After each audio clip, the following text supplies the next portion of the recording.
Welcome everyone, and thank you for coming out tonight to Your Story Matters. This is our second annual Your Story Matters. Yeah, you can clap. So in case you don't know what this is and where you are at South Florida Wellness Network, and we are a nonprofit peer support agency. And what does that look like and what does that mean? So that's what you're going to find out tonight, hopefully, and I'm pretty sure you are. One of the things I did today before I begin with my presenters is I asked a bunch of my coworkers what if they could put into one word what peer support, what that peer relationship looked like, what would that word be? And I got a lot of great words, and I was looking for something a little more spiritual and not so textbook, because I believe what we do comes from the Spirit. I don't believe that I work with anyone at this agency that doesn't have an absolute passion to help others. That's what it takes to work here and to work here successfully, because we have all come in and experienced, I don't believe we're broken, but I think our lives were broken at one point. And what gives us the ability to be a peer specialist is that we've been there and we know. And the one spiritual principle I was told that the only one that you can give another human being is hope. And if I could say anything about being a peer specialist, I would say that I hope that I give people hope. And that's what it's all about. So I think that's it. And we're going to start. So, yeah. So our first presenter tonight is Allie. Come on up here, Allie. Give me a hug. We hug here. Not a problem. See if that works for you. All right. Hey, y'all. Hi. I'm Allie. And to be very fair, I'm a public speaker for a living, but not in this world. I do educational advocacy. And I was really thinking about what on earth am I going to do in 8 minutes, because I like to talk and I tell really good stories. So I decided the best way to do this is kind of chronological, you know, just to speed it up along, because you can't do the what happened or what it was like, what happened, and what it's like now in 8 minutes. You just can't do it. So 54 years old, you know, child of an alcoholic, 4 generations. And a lot of labels, addict, overachiever, wife, mother, sister, actually a certified recovery peer specialist. Now I'm a director at a nonprofit for educational advocacy, which is truly my vocation. Guess what? That is not who I am. I am none of those things. All of those things are relationships. They are relationships with my addictions, and they are relationships with people. And when you said your little prayer, and I had already thought about this, and I knew this was going to be in my 8 minutes, what I am is I am Allie, a freaking poet, warrior, goddess. And that is what I am. And it took me a really long time to get here. Really long time to get here. So chronological, born in 69. Dad pulled me out of an Alateen meeting in 80, went to an AA meeting in 87, got married in 98, had an affair in 06. My son had his 4th Baker Act in 010. I got fired for my first and only time from a job, and I was in the hospital, and the guy said, "Ma'am, the only thing wrong with you is you weigh 387 pounds. I'm like, what the? And I didn't know there were kids here, so I'm going to do my best to censor myself. But 2010 was the big year. 2010 was the really big year. 2016, I found myself at South Florida Wellness Network at their first or second office off of 17th Street Causeway, and I was looking for a job because I was unemployed. And I had been underemployed because I have a child with a severe and persistent mental health condition. Yay, just like mom. Got it naturally. And they weren't hiring, but they sent me someplace else. And I became a certified recovery peer specialist. And it changed my life. It was literally like doctoral work of 12-step for me. Like doing rap changed my life. Being a peer changed my life. And when the owner of the company says, where do you see yourself in 5 years, 10 years? What do you want to do? I said, you know what I want to do? I had nobody. When that principal tried to arrest my kid, my brown boy, because my husband's Jamaican, 25 years together through all of this, I said, I don't want people to go what we went through. I want to have educational advocates at every single mental health agency that's appropriately trained, that can work with the therapists and help those families, because the school system is way different than the medical system. Guess what? I just spoke to a board advocating that that be put in a grant proposal. That was 2016, that was 6 years, on point. All right, let's fast forward.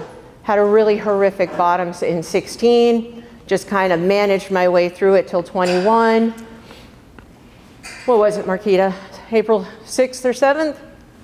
Our best friend died. 51 years old, massive widowmaker heart attack, love of my life. I love my husband. He's my amazing partner, but this man was the love of my life and had been there through everything. Unconditional, a peer without being a peer.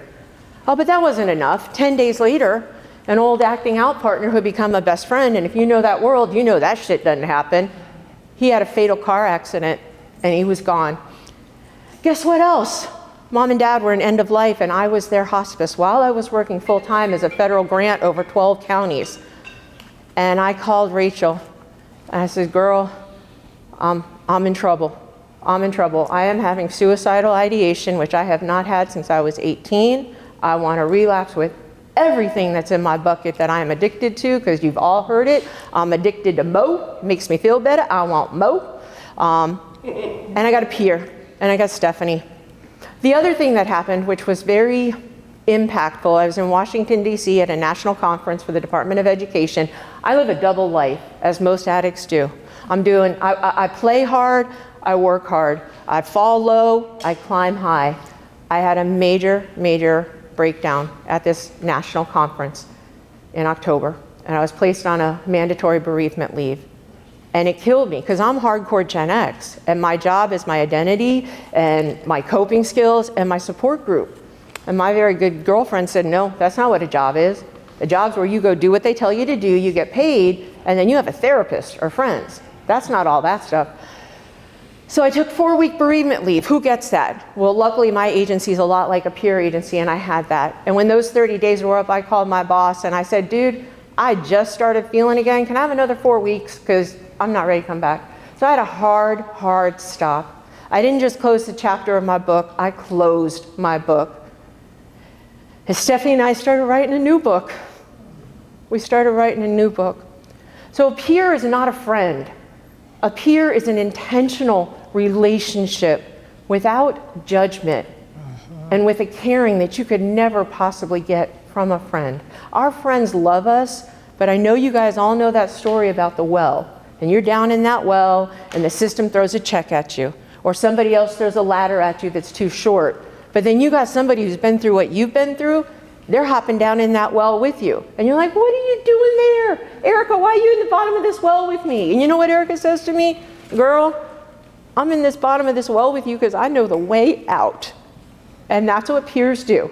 They know the way out of the well. Whatever your well is, whatever your hole in your soul is. And guess what? I still cry every day.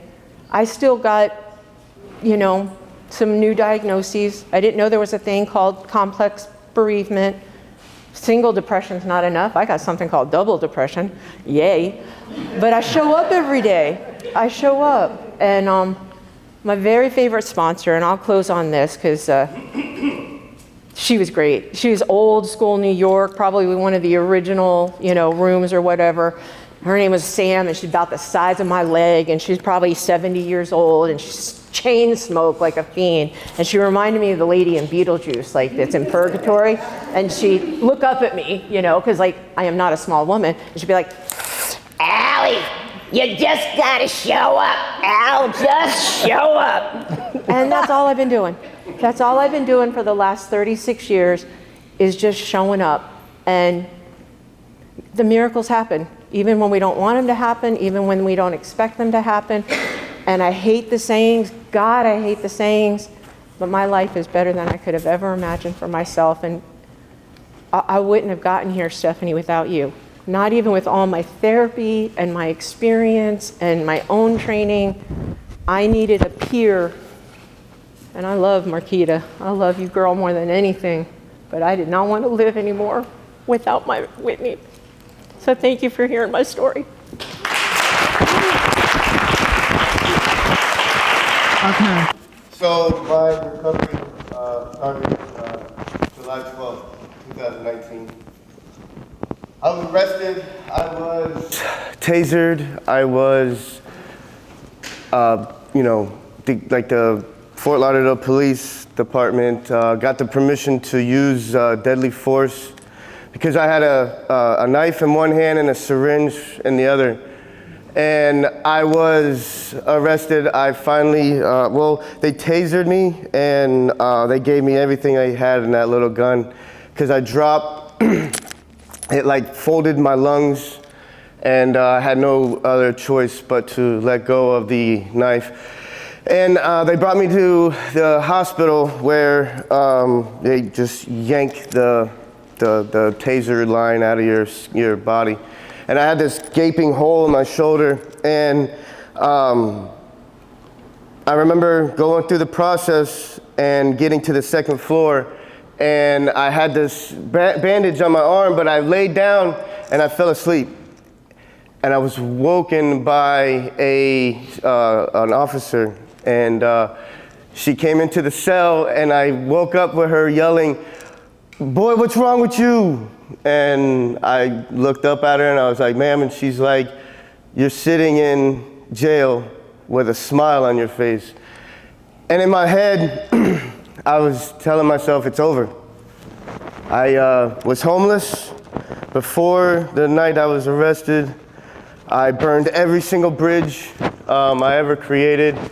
I was injecting drugs into my veins, which I promised myself I would never do. I did the most, it was the most wildest way of living.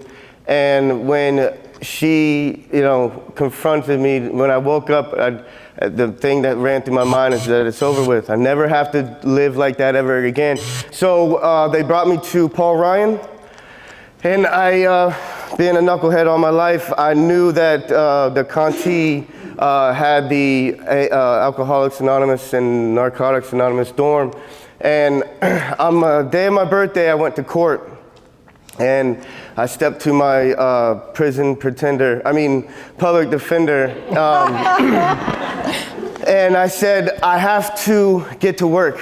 I have a monster inside of me that wants to use and kill me.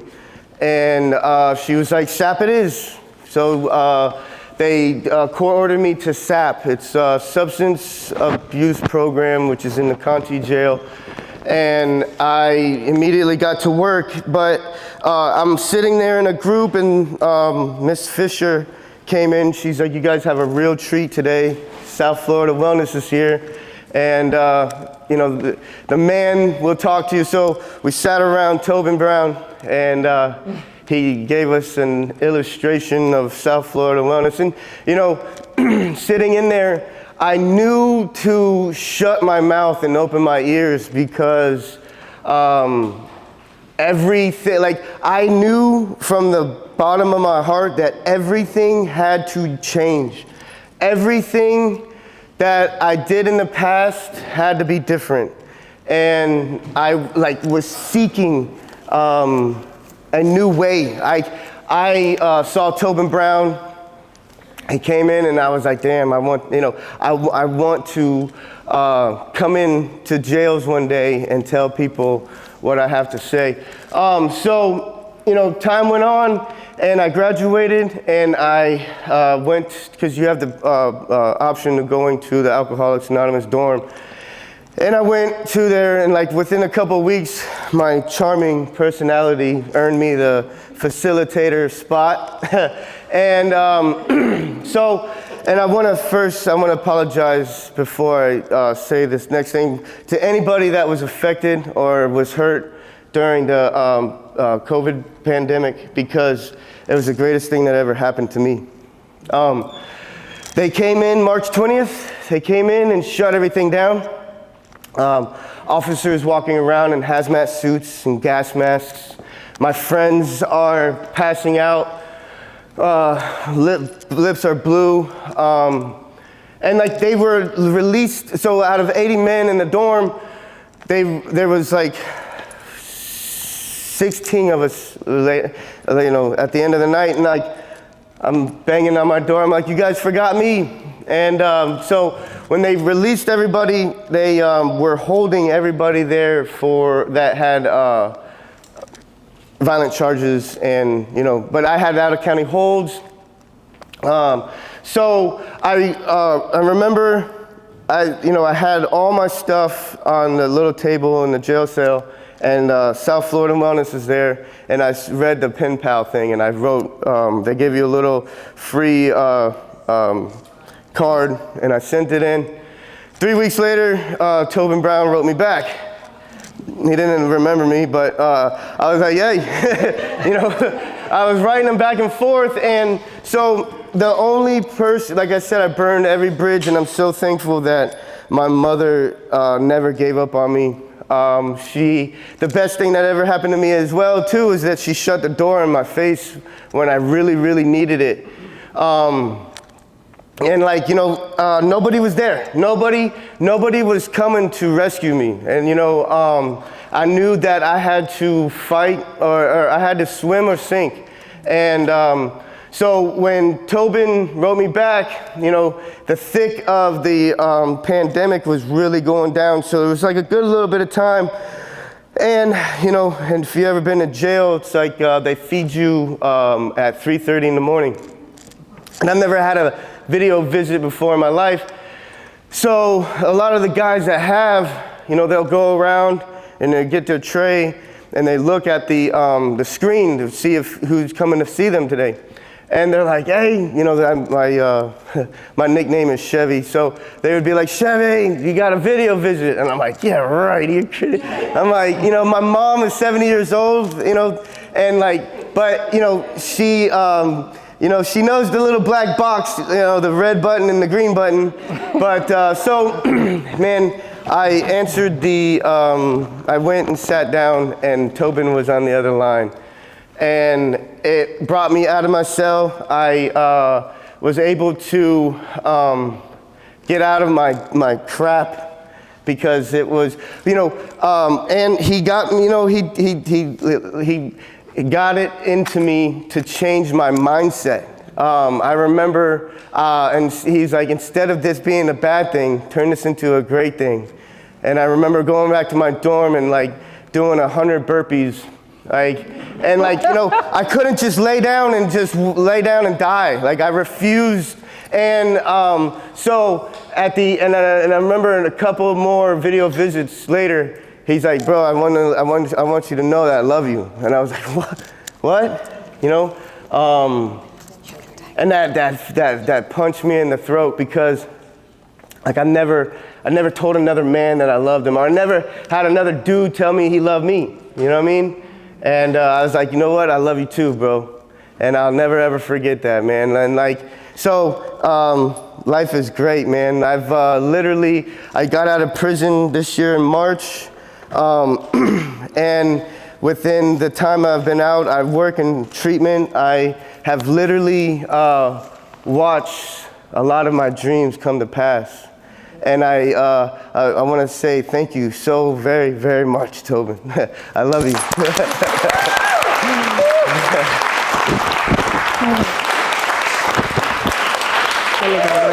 Hi guys, how you doing? I came to Fort Lauderdale in 2018. I came here actually sober. I used to be a really bad alcoholic, and I came here and I got into a wreck on my scooter and I broke my leg. And they told me that I would never be able to walk again. And I couldn't believe that everything I had been through, that I had to face this. Well, I had no insurance, and through not having insurance, I ended up starting to do pain medication on the streets. And a lot of people do that because of costs and things like that. And I got addicted to fentanyl. And that was a whole new ball game for me. Like I said, it was 5 years I didn't have a drink. I thought I had overcome that. They said I would never walk again. I overcame that. And then I had a whole nother challenge on my life, being addicted to opiates. And January of this year, I decided to throw the towel in and get some help. South Florida Wellness took me to respite in Pompano, and I decided to give it a go. And I had no clue what I was in store for. I was at respite almost a month and a half. I got Crohn's, so the first couple weeks I was at respite, I didn't eat or drink anything. I ended up in the hospital for almost a week and a half. I got through that and ended up getting into a program in Fort Lauderdale, and started working. After I got to work, I got hit with another challenge. I broke both of my wrists, and that I didn't even know where to go because I had just gotten back to work. I had gotten my addiction problems under control, and here I was stuck at home and couldn't take care of myself. And my peer from South Florida Wellness, I'll never forget the day I called him and told him, I said, I'm not going to make it through this. I got through detox, and I got back to work. I got into a program, but I was supposed to have surgery on one of my wrists, and the timing and the money was not going to make it to where I actually thought I was going to end up back on the streets again after being on the streets for 4 years. And I remember calling him, and I was down on Fort Lauderdale Beach, and I told him, I said, I'm not going to make it. I said, I'm going to end up back on the streets. Through all this, I've tried my hardest. I'm not going to make it. And he told me, he said, I promise you're going to get through this. And I told him, I said, I put the pen and paper to it. I don't have any help besides, me working and paying my bills. And he told me that there was somebody else in my life, and there was the man upstairs. And when he told me that, it opened up a lot of doors that I hadn't seen in a long time. And through all of that, it actually not only led me to being sober, led me to being back in God's hands, but led me to being a productive member of society again. And right now, I work for a builder out of Hialeah, Florida. I've been sober 10 months, and I got my health back. I want to thank Respite and South Florida Wellness for everything they've helped me out with, and thank you guys. All right.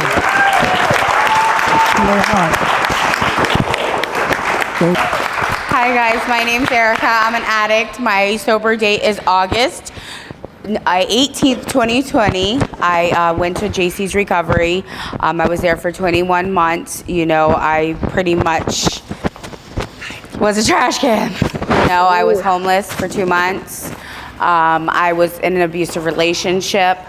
I was at the bottom of just being abused, and my addiction started very young at 12 years old.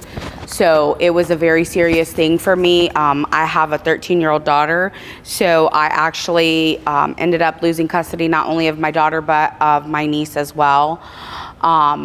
And I have to say, when I first started in my recovery, I did reach out to, somebody recommended South Florida Wellness Network to me. So I went ahead and reached out to them, and I've had several peer specialists, but none that I really connected with.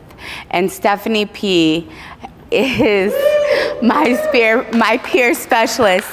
And, life shows up sometimes. And I had my best friend die of 21 years, October 23rd, 2022. And I thought that my life was gonna end. And every single time I called Stephanie, she answered the phone. She showed up for me. Every single time she gave me the support that nobody else ever has given me. And I don't bond well with people because I have trust issues.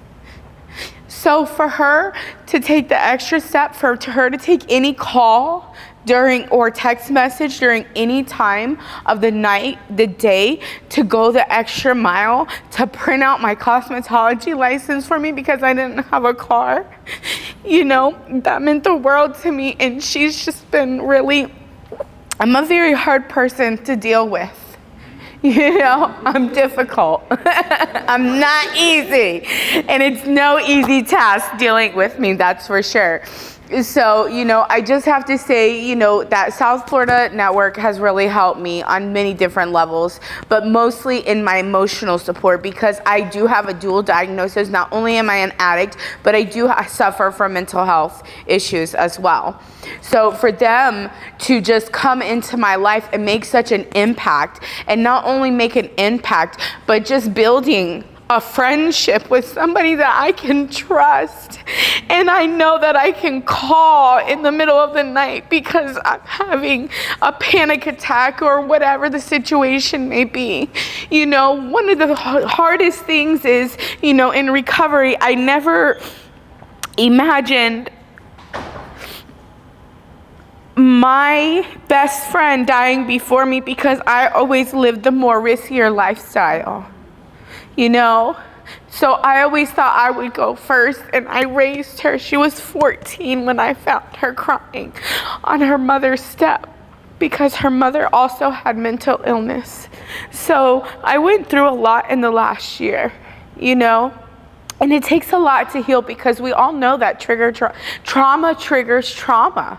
You know, no matter how old it is, it's gonna show up on life terms. You know, and to have somebody that gives you that constant support, that pushes you, that tells you that you can do it, not to give up, that encourages you to be strong, to get out of bed. I've also had a falling out with my daughter. She's 13. I had to have her Baker acted, you know, and it took me a while to accept that, you know, and again, reaching out to Stephanie, probably driving her crazy at this point because it's always something, you know. So, you know, I just had, you know, a lot of difficulties during the time that I met Stephanie, and just the bonding that I've had with her, and her just, you know, the first time Stephanie met me, I had absolutely no makeup on. My hair was a hot mess. I had like boxers on. I had a shirt on because I was emotionally just, you know, done. You know, I was spent. I had lost 2 friends in 1 year with both. The first one was a 7-year friendship. The other one was a 21-year friendship. And that was the hardest thing. And, you know, I can say that Stephanie has been my rock. And I'm very thankful for what South Florida Wellness Center has done for me. You know, I've been with them for over 3 years as far as just having, you know, peer specialists. But the one that I connected with the most was Stephanie P. And I have to say that, you know, with this program, it has made me stronger as an individual. It has given me courage when I felt like I could not, you know, get out of bed. She was like, you know, you can do this, you know. And then I see her, she's a very independent woman, you know. And I see what she, you know, I see she has children, you know, and just the strength that she has, it encourages me, you know. It encourages me, and she encouraged me so much that I have 2 jobs now that I'm very thankful for. I'm finally moving out of my mom's house after a whole year of being there. So I'm very excited about that. You know, my daughter still hasn't came back into my life, but that's okay because life shows up. you know, and we have to know how to deal with them. But it's very vital and essential to have somebody by your side no matter what is going on, and that you can count on, that you can rely on, you know, that's gonna pick up that phone when you need them, that's gonna show up because I didn't have a vehicle to print my cosmetology license. You know, going that extra mile, taking that time from her family to just give me that love and that courage and the wisdom and whatever else she has, that she has given me and taught me through this time. It's been a rough road because I am a rough girl. I'm telling you, I'm from the streets. I know I might look nice now because I'm sober, thank God, for 3 years, praise the Lord, you know, but at the end of the day, you know, I used to tell people I'm a trash can. I had no self-worth, I had no self-dignity, I had no integrity, you know, I had nothing, you know, so I just want to thank you guys, and thank you for just keeping me strong and encouraging me and giving me love.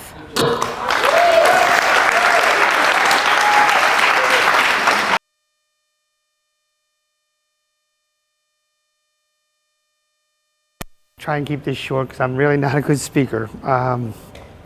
98, February 13th, 1998, my dad's birthday. I was arrested. Paul, can you talk into the mic? Thank you. I was arrested. I was sitting in Broward County Jail facing a life sentence. I was sentenced to 282.5 months Florida State Prison. I did 21 years Florida State Prison. I came out to a whole new world. A world I didn't know. I didn't know how to use a cell phone. I didn't know how to take a bus at the time. All I knew was prison. 21 years of my life was behind bars. People told me when to eat. People told me when to go to sleep. People told me what to do, when to go to the doctor, when to go get my meds. You know, it was, okay, what do I do now? So here I am.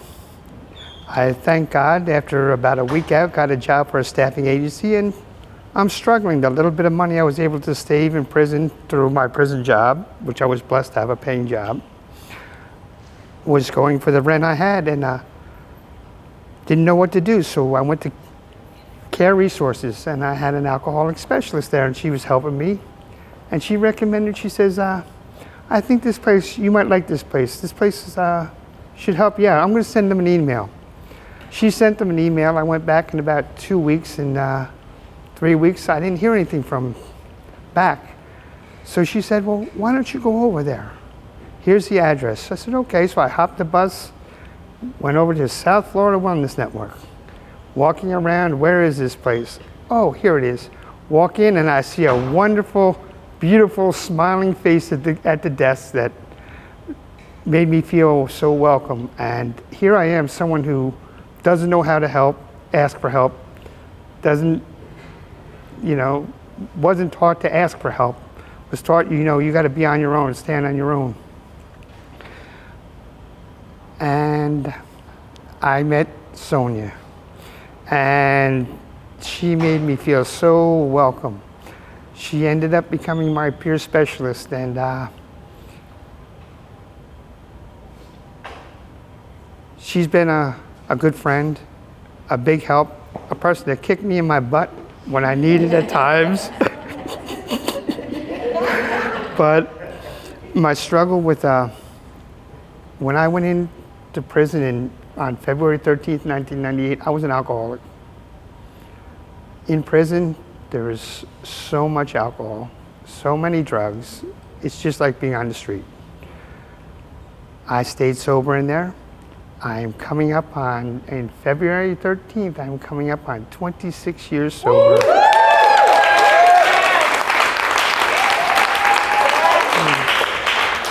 So it's something that took half my life from me. It's something that I don't need anymore. There's times I get the urges, there's times I want to go back, but there's always people there to talk to. Again, my peer, she's phenomenal.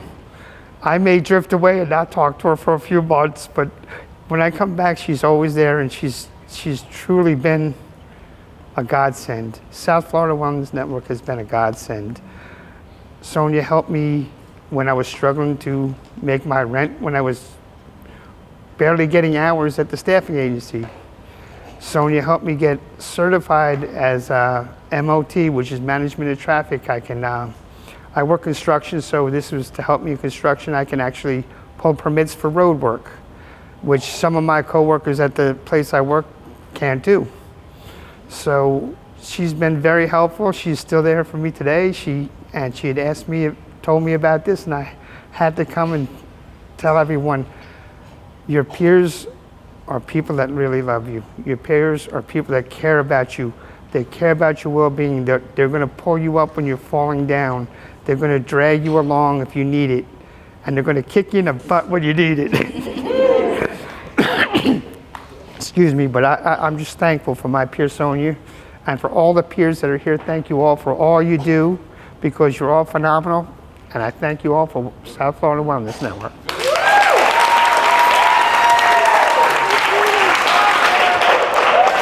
Take that off.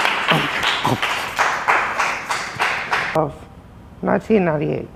So I was born a preemie, so like it was a difficult time because I was a kid and a baby. I was about, I don't know how many weeks, but I was born very, very early. So like I didn't have a very slim chance of living. So somehow the doctors told me when I was older, when I got older, the people would tell me that I would be able to fit in my mom's hand. So I was like the weight of a water bottle. So like I was like a miracle baby. So I was separated from my mom because I didn't really have a say in the matter. So my mom was put in foster care. She was young, born. I mean,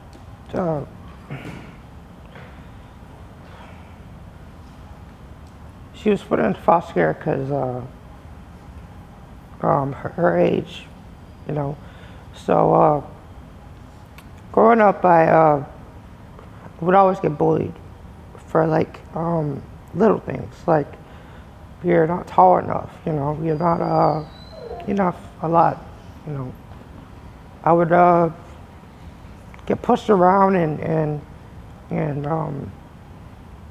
bullied a lot, to the point where even in middle school, especially in middle school, I contemplated suicide a couple times. So I didn't really have anybody to really lean on except my mother, who took care of me when I was in foster care. You know, at the time, I got signed up through ChildNet, so it's like ChildNet kind of helped me find out like family. But I didn't really feel, growing up, I didn't really feel like I had family, because I guess I was just felt alone and had depression. A lot of people ask me, why you look so sad? Sometimes I don't even know, you know.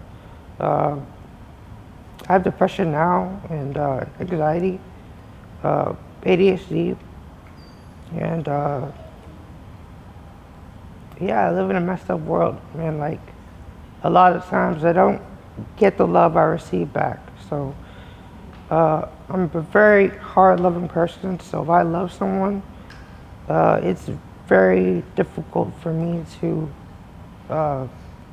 let them go because of my abandonment issues.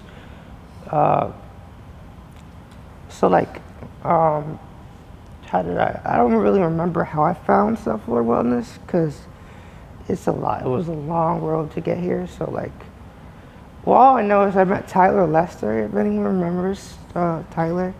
He was previously involved in a program, so I met him, And I didn't really know much about the program itself. All I knew is that he was there to help me. So like he would talk to me, and we would have conversations about our favorite games, because I'm a video gamer and I love video games, because I'm always I got ADHD, so like I always gotta have something in my hands to play. So man, it's funny. I love to make people laugh, and as much as it's depressed I am all the time, I like to make people laugh. So had a lot of hardships growing up, especially when I lost my dad. That was like one of the hardest times I ever, because when I first met my family around August 18th of 2018, I met them in a park. We were supposed to be meeting. It was kind of like I felt like a bag of weed, because I felt illegal. Because it was like the judge, after the whole thing, that saw the whole thing, was like, "You're not supposed to be meeting with your family." And I was like, "I didn't know. I thought I don't know. I'm just here." So when I met him, I kind of the first thing I looked up at my mom and I said, "You want to kiss or a hug?" So I was just I was open. I didn't know what to expect really, but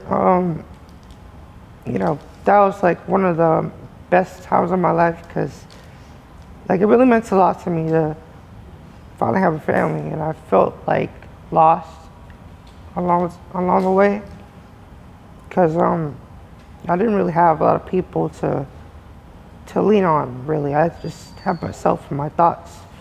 Sometimes we have a lot of thoughts that we can't control, so had a couple girlfriends. They broke up with me because I was too sensitive and overbearing and overloving, I guess. And then somehow Tyler Lester left, and I met Krista. So I hate her. She's annoying. I say this with a smile, but no, she drives me insane. She drives me insane. I can't stand it. No, I kid you not. I love you, but you were too much. We're too much for each other. I know it's hard to hear me, but it's just, I get really nervous speaking in front of people. Man, I have anxiety, so it's. You're killing it. Keep it up. We love you. Good job. Good job. Be yourself. So it's cold in here. I just wanna, I'm the only one. I'm wearing short pants right now. I'm freezing. Who is in charge of the air conditioning here? I want to speak to the financial, whoever runs this place. Who runs this place? It's cold in here. I have a whole blanket over there. That's how you know it's cold. So that brought me out of my shell a little bit. They just shut it off. Yeah.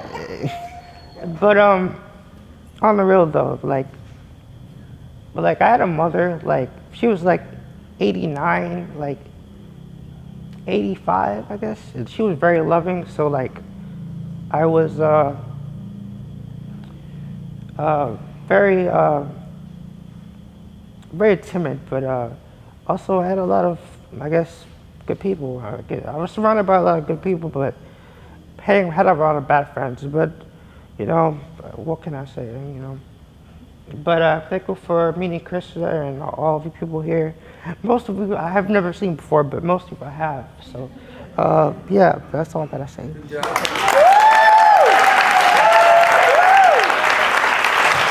Give me a hug.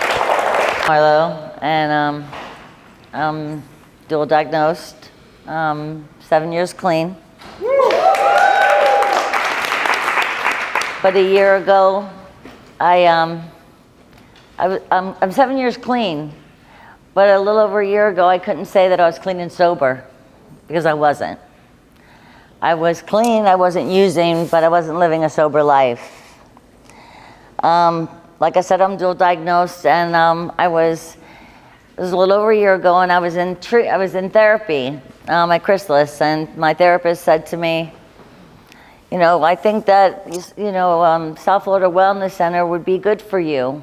You know, something that you might want to look into, and I'd like to see you follow through on it. And reluctantly, I did.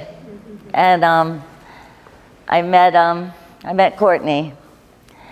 And Courtney came out to visit me, and from the very beginning, she didn't judge me.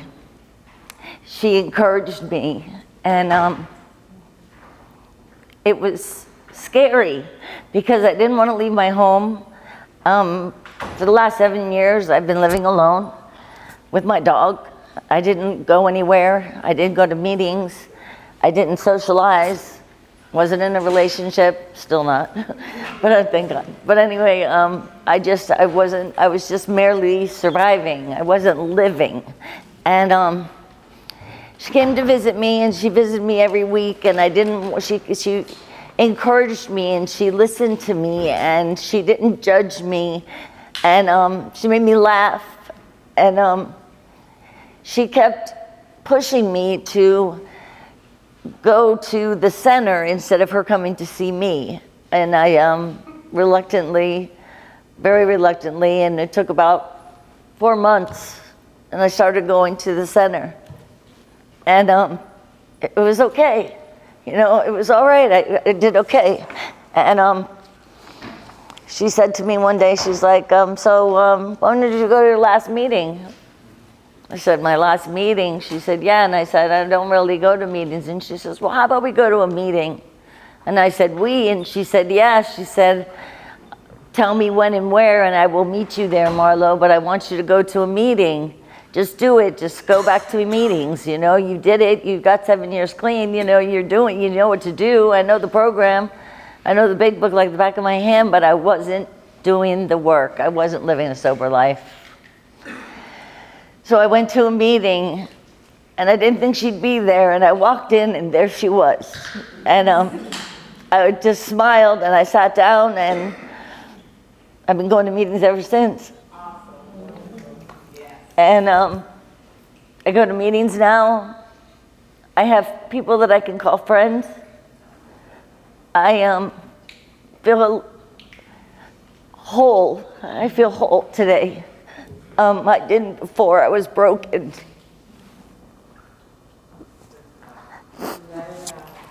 And Courtney is just an amazing, amazing woman.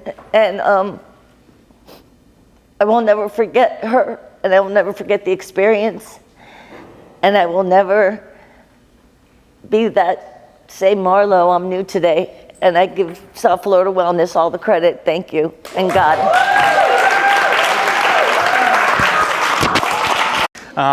As she said, I'm Richard. I'm an alcoholic who also has depression. I know it's not one of those kinds of meetings, so relax. But you got to know that about me in order to understand a bit of my story. I'm not a public speaker by training, so I did bring notes of stuff I wanted to say. I used to be really successful for a long time. For over 30 years, I was in executive leadership for multiple different hospital systems.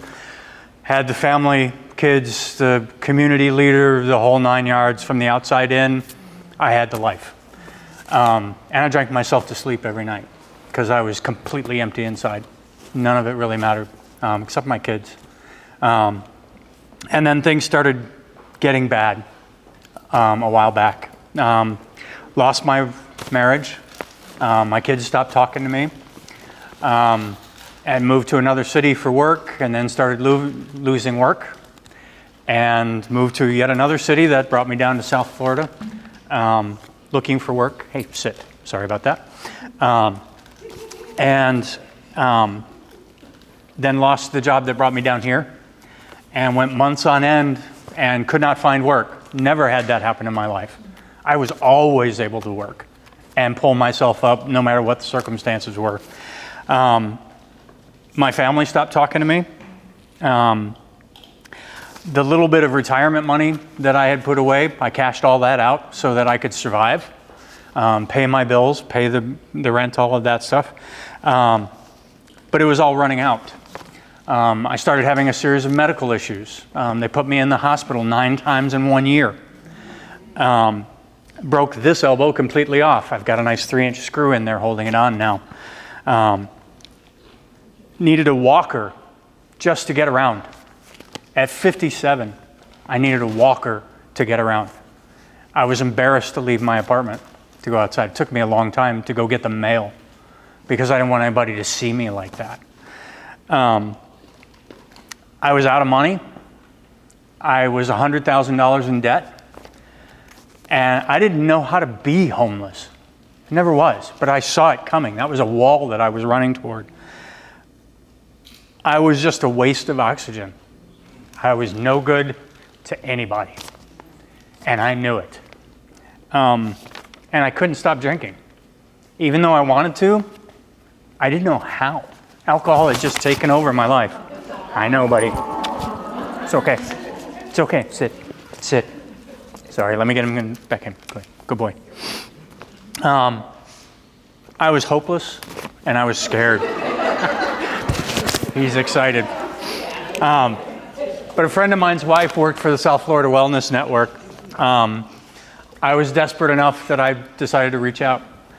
Got connected with Letty as my peer specialist. I'm sorry, he's out of control. Sit.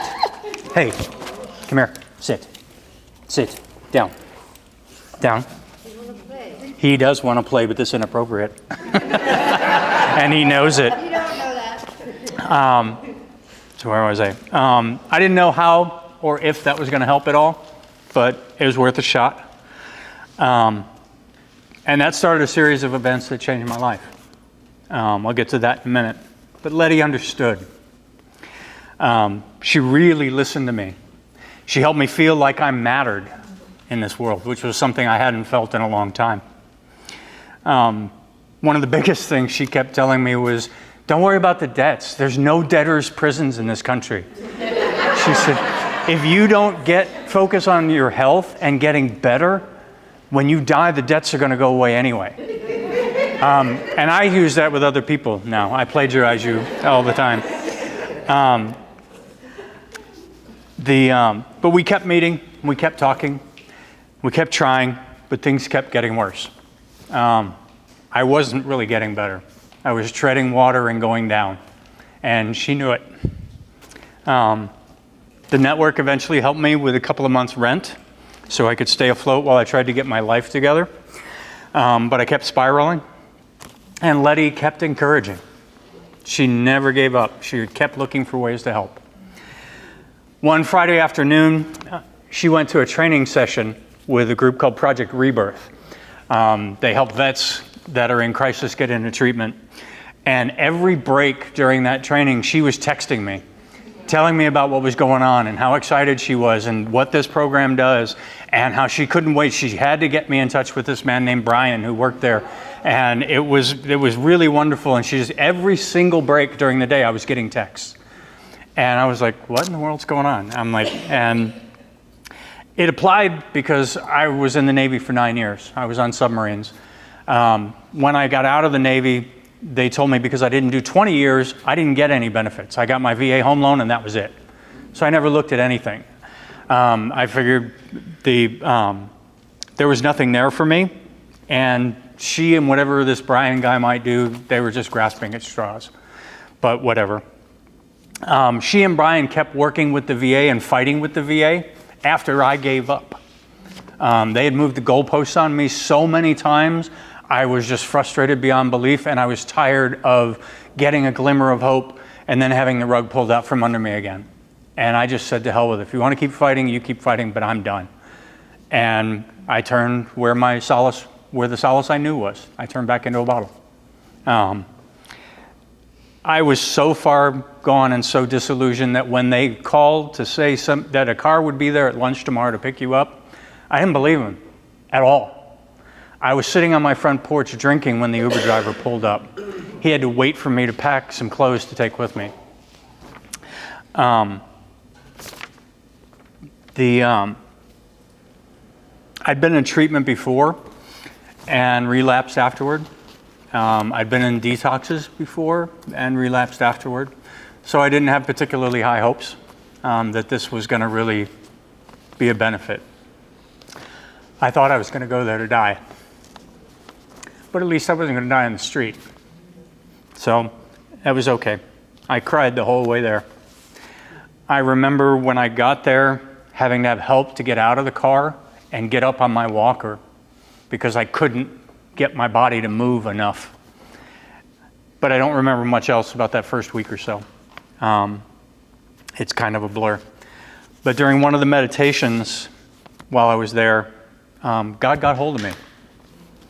I had said many times that I was at the end of my rope. I had just tied a knot and I was just hanging on. And during that time, God said, "Do you trust me?" And I said, "Yes, I do." And he said, "If you really trust me, untie the knot and let go. I've got you. Don't hold on to anything." And I said, "Okay, come what may. Okay, let's try this." While I was in treatment, I became homeless. I lost my apartment. I lost my furniture, all the stuff that was in it, all the things that I had accumulated. Even after my marriage failed, I had rebuilt a life again and materially lost all of that. The treatment center worked with me so I could go back and get the very precious things to me, the photographs of my children, some mementos from travels around the world that I'd had over the years, things that were just not replaceable. All the rest of it in my mind has just become stuff. And yeah, I wanted it, but if it went away, I didn't care because I was still breathing. And that was something new for me. Slowly, I didn't need the walker anymore. I learned to get around without it. My balance came back. Part of that problem was I drank so much all the time. Even when I stopped drinking, I never really came down all the way. I don't think I was ever back to zero. I remember on New Year's Eve checking into the hospital for a medical detox, and they told me my blood alcohol level was 425. And I said, "What does that mean?" And she says, "Well, I don't know exactly in terms of a breathalyzer, but it means you have a really high tolerance for alcohol because you shouldn't be walking." And I said, "Well, I guess I shouldn't have driven to Miami from Pompano Beach, huh?" And she said, "No, you shouldn't have." But I was there. I was still homeless, unemployed, divorced, no family or kids. And I knew that I couldn't go back to my old life. I didn't know what I was going to do. But I was okay. I found peace. And I was breathing. And that was good enough for me. But God wasn't finished yet. I stayed in treatment for 5 months. Letty came to see me while I was there. It meant a lot to me. After I got discharged, the treatment center hired me to work with other vets to help them and through their recovery process. They gave me a place to live, where I still am now. Although I already had 2 MBAs, I'm back in school. I'm working on my master's in divinity to become a chaplain, to focus working on vets in crisis. God willing, I'll make that process come true. And I get to work with other people that are struggling every single day, and it reminds me where I was. I journaled every day while I was in treatment. I started, as soon as I could remember, I wrote everything I could about the 2 weeks before I came into treatment, how bad it really was, because I know me. My brain, after a while, will do an Etch-a-Sketch, and oh yeah, none of that stuff really happened. But I wrote it, and it's my words telling me what I was really like. So I'll never forget. But my clients that I work with, they remind me all the time of what I came out of, and I never want to go back to that. I would rather do the work to stay sober than try to get sober all over again, because that was a nightmare to go through. 2 of my 5 kids are talking to me again. All of my siblings are talking to me again. Most importantly, I've got purpose in my life again. I don't loathe my reflection in the mirror anymore. And I used to. I really did. That change all started with a phone call to Southwest Florida Network. Getting connected with a peer like Letty. She came alongside me with compassion. She helped guide me to resources. Most importantly, she wouldn't give up on me. Even when I couldn't breathe, she wouldn't give up on me. And that made all the difference. Thanks for listening.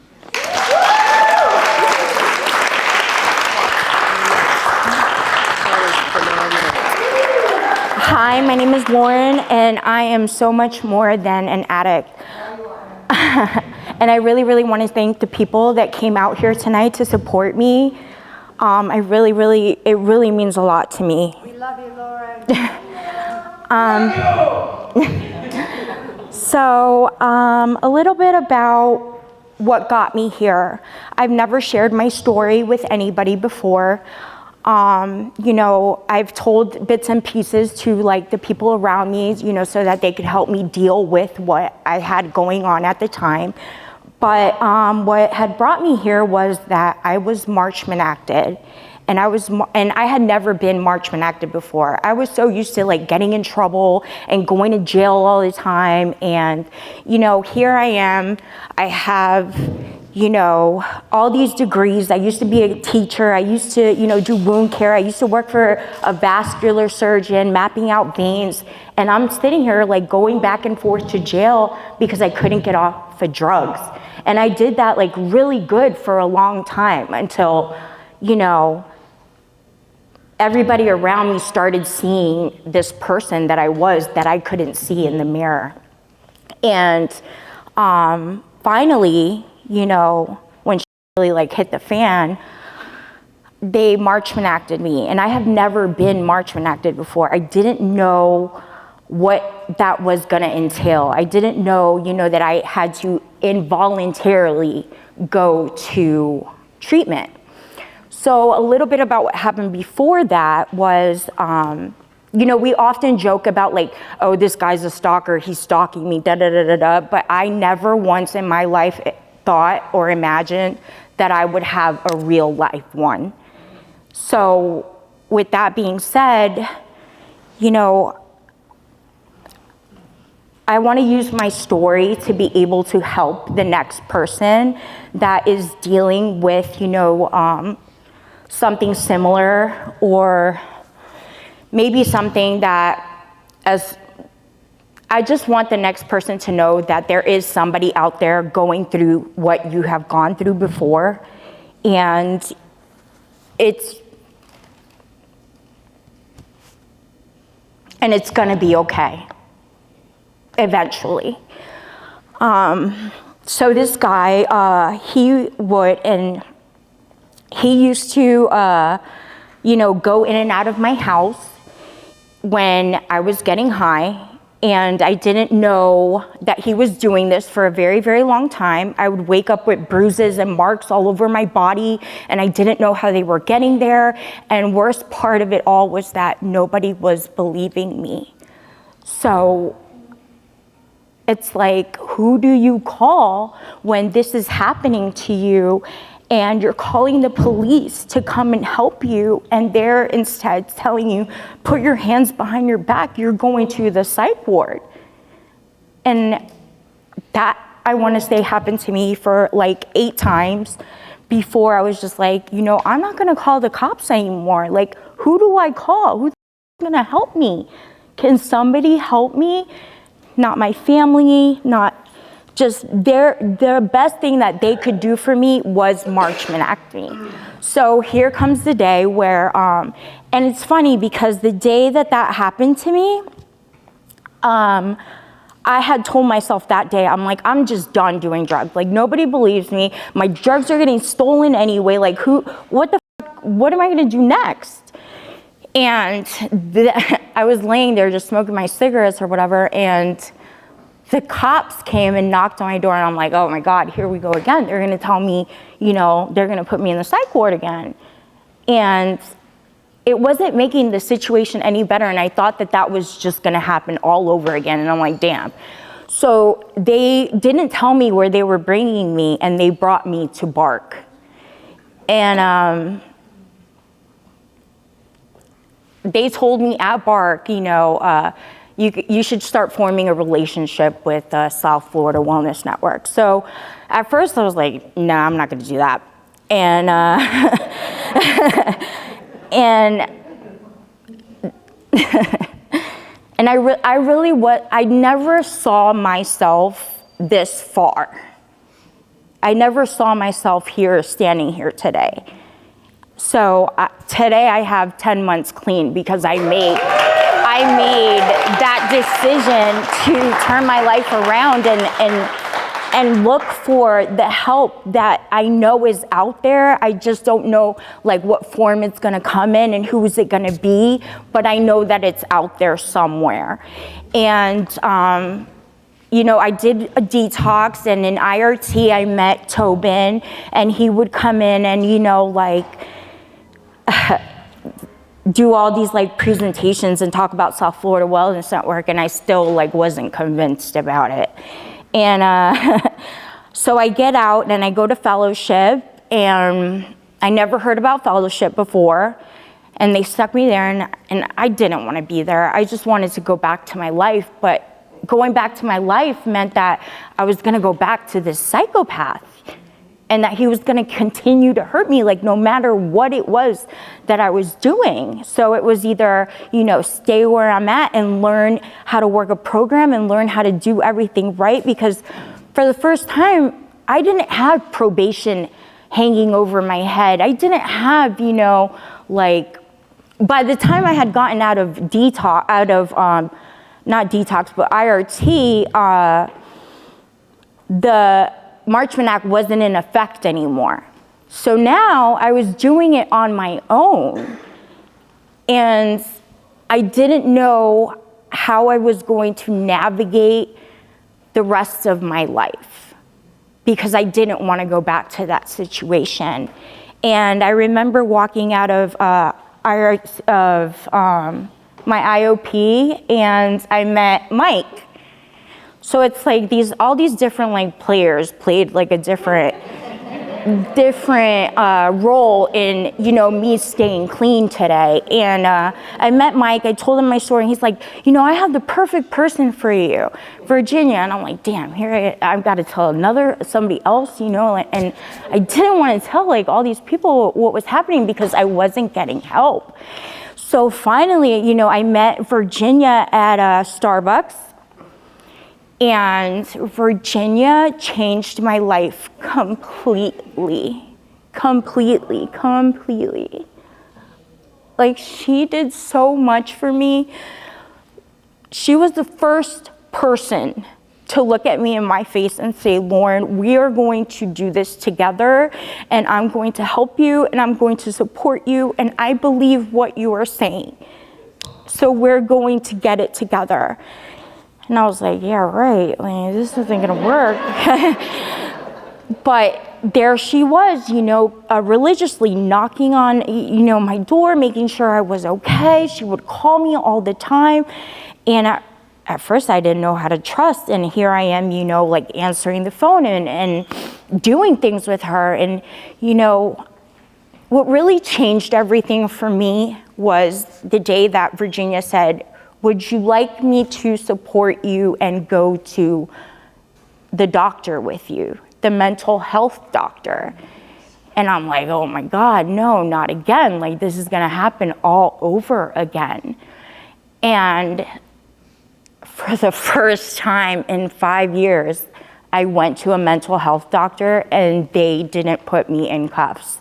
Virginia was there holding my hand the whole entire time and making sure that that psych evaluation that I was receiving was exactly the way it was supposed to be. And for a long time I feared, you know, like doing that because I didn't want people to think that I was crazy, because here I was, you know, this man was getting off of on the fact that I was crazy, like setting up my house, doing all of this stuff just so other people could think I was crazy. And for a while, I wanted to be. Like, I was just like, maybe that's a good idea, you know, like, so I don't have to go back out there or whatever. But, you know, Virginia like reassured me that I was not losing my mind and that she was going to help me, and the cops aren't going to take you, and, you know, we're gonna get a hold of your mental health. We're gonna make sure that you know, get the appropriate care that you need. I'm gonna make sure, you know, like, I was so sad the day that she told me she couldn't be my peer anymore because I had reached all my goals. And I never thought that I would have even reached the first one. And, you know, I admired what she did, and I admire what all of you guys do, because now I have a job working at Respite, the Fellowship Respite. And I get to work alongside all you guys, and I love what you do for people. You know, I get so happy when I have, you know, like one of the people, you know, if there's any participants that come in and, you know, I hear that they're with South Florida Wellness, it just makes my heart so happy. Like, it floods me with like,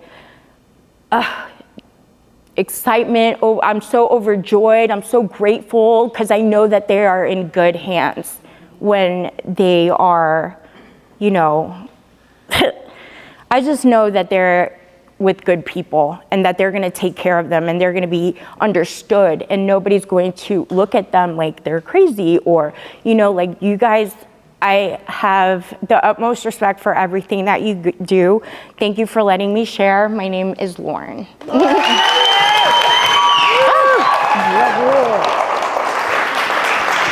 But talking to Tobin for a little bit, and plus he brought Sudoku and crossword puzzles, which was like, you know, I'm just gonna keep getting this guy coming back. You know what I mean? I like Sudoku. We don't have that shit, and pardon me.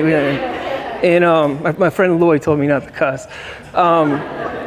So we started talking, and he used like this, like, you know, he would change, like I would say, oh, this is impossible, I can't do this. He said, just change it to difficult. Maybe it's difficult. You can do this, you know, little things like that.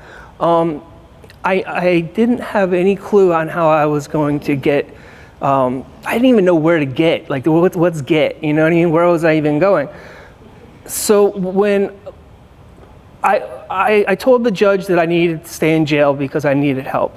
I thought maybe I was going to be there for a couple months. So I was there for 7 months. They got me a rehab, and I went to Banyan. And Tobin came with me, basically. He was on I could video talk him on the computer. And he sent me books. I'm a reader. He sent me a Recovery Dharma book. He sent me a Richard Rohr book. I already had my big book. We talked about, like, you know, recovering, and it started to formulate, like, you know what I mean, like this road that I could take. Tobin didn't care how I did it. You know, it wasn't like do AA, do NA. Like he threw all this information at me and gave me hope. And I kind of opened myself up to this possibility that God could work in my life, and this road started to kind of form before me, and I started taking it. I celebrated 2 years last July.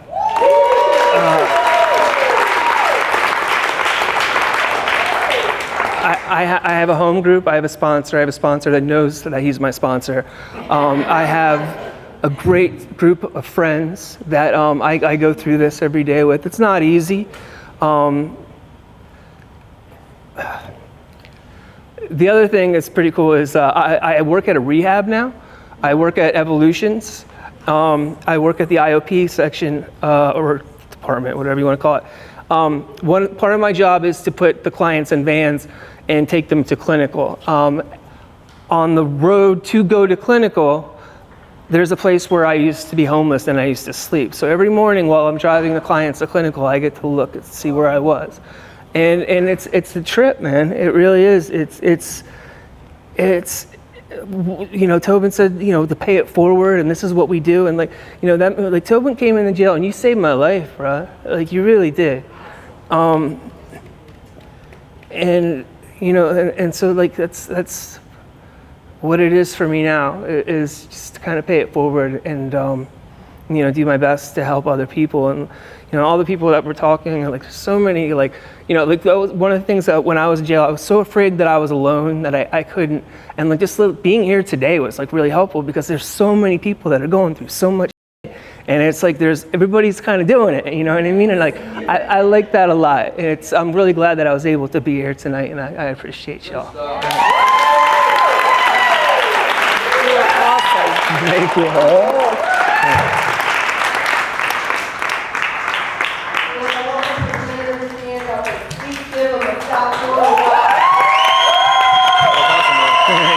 Oh yeah, you need the microphone. Thank you.